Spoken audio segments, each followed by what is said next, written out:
Okay, last week we made a value scale using pencil. We went from lightest to darkest.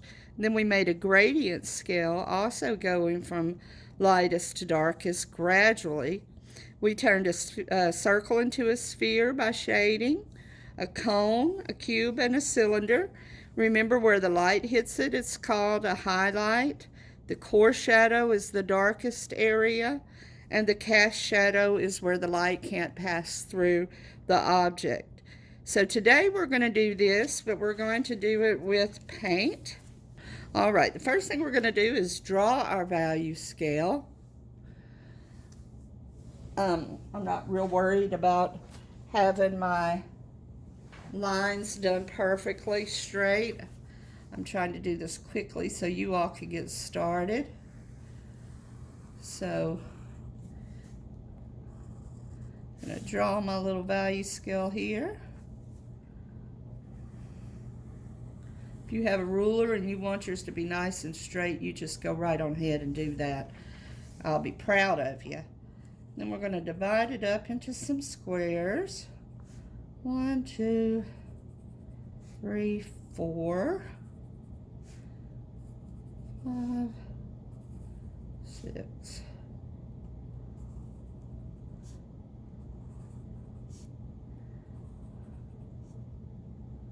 All right, these aren't perfect squares either. We're going to live with it. Let's see, 1, 2, 3, 4, 5. 1, 2, 3, 4, 5. So right here in the middle, it's going to be our base color, straight out of the tube.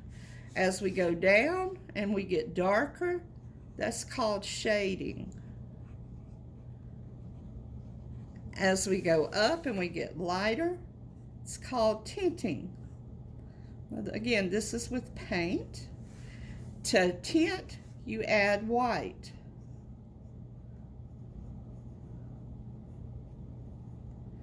To shade, you add black.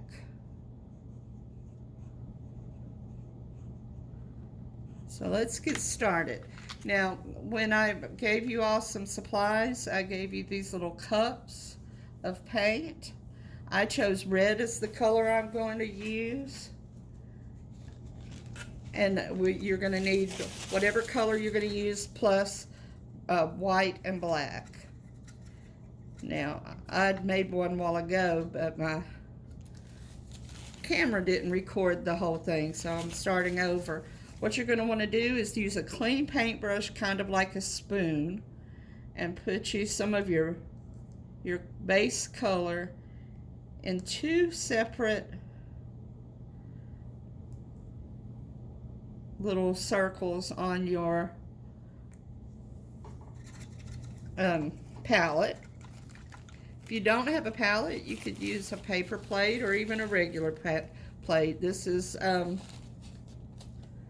water-based paint, so it'll wash out of your plates. It will not wash off of your clothing unless you get to it real fast. Like if you get some of this on your clothes and you get to it with some water and non-dishwashing liquid before it has a chance to dry and set, it may come out. Otherwise, you're going to have some paint stained clothes. So you may want to put on a smock or an apron or just an old t-shirt that you don't care if you get paint on it.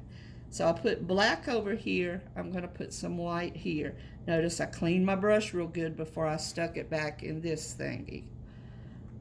All right. Now I'm going to wash my brush real good again. Get all the white out. And I'm going to start with my base right in the middle, straight from the tube. Okay, and this is the true color. Another word for color that we sometimes use is called hue. So this is the true red. All right. And again, you could be much neater than Miss Stacy and take your time. I'm going to kind of try to do this quickly. What I'm going to do now is I'm going to add black to my red as I shade. Now, I'm not going to do my darkest area first. I'm going to do the lightest one right next to the red.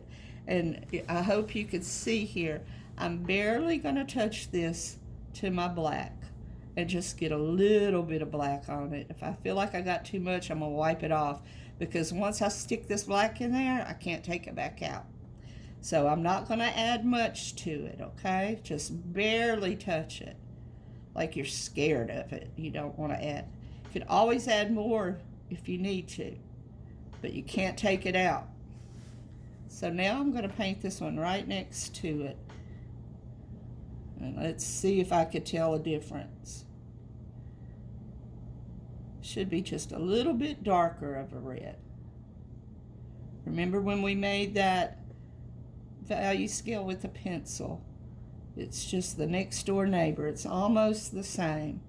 If I don't think it's dark enough, again, I could come back and get just a little bit more, make it a little darker if I wanted it a little darker. I'm okay with it.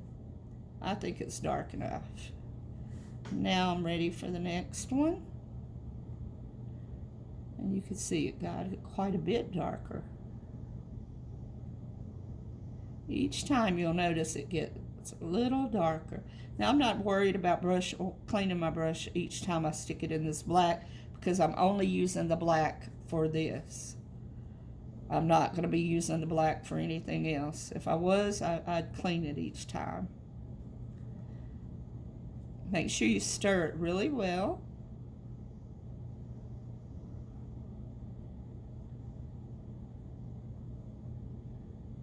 Now that, I really don't see much of a difference, so I'm going to go back over it, add just a tiny bit more black.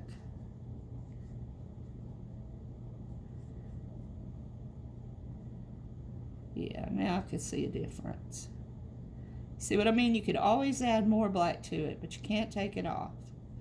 So it's better not to go back and add a little bit more. Now I've got two more, so again, just a little bit of black. Stirring it really well.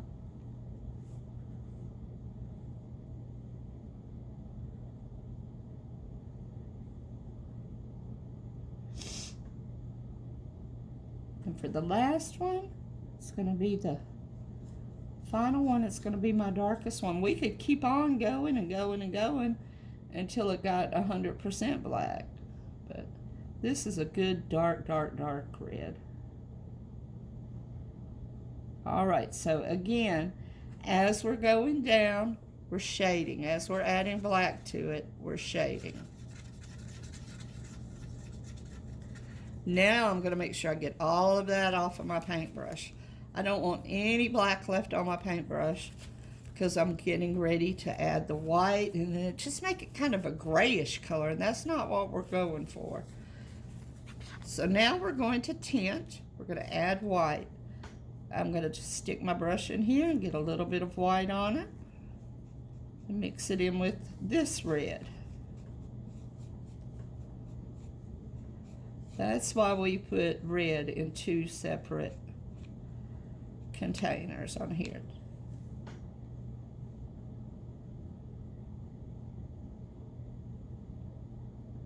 And it's just a little bit lighter than our base red.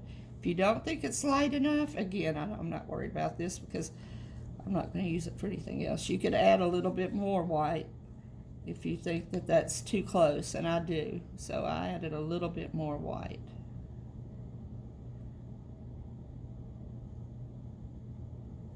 And now just a little bit more.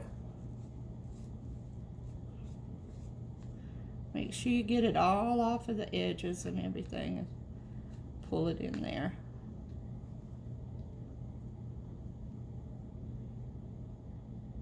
And you're just going to keep doing this for every single square. A little bit more white. And again, I'm not washing off my brush because I'm not using this white paint for anything other than this. If I was doing a whole painting and using that white, I would wash my brush each time. Now that's pretty close to the same color, so I might want to make that a little bit lighter. I'm going to add a little bit more white to it. Notice I'm not adding the white to the paper. I'm adding it to my paint in my tray. All right, now I can tell the difference.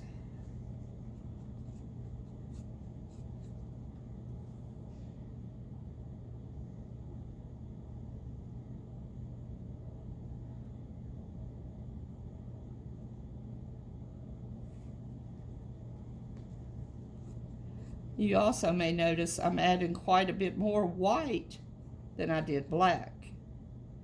I didn't add as much black as I'm adding white. That's because that black is just so strong.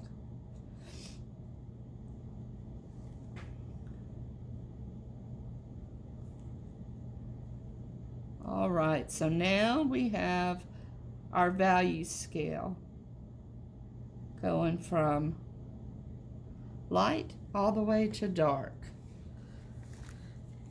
So there you have it. I want you to make yours, and then we'll come back together and we will make a sphere using paint.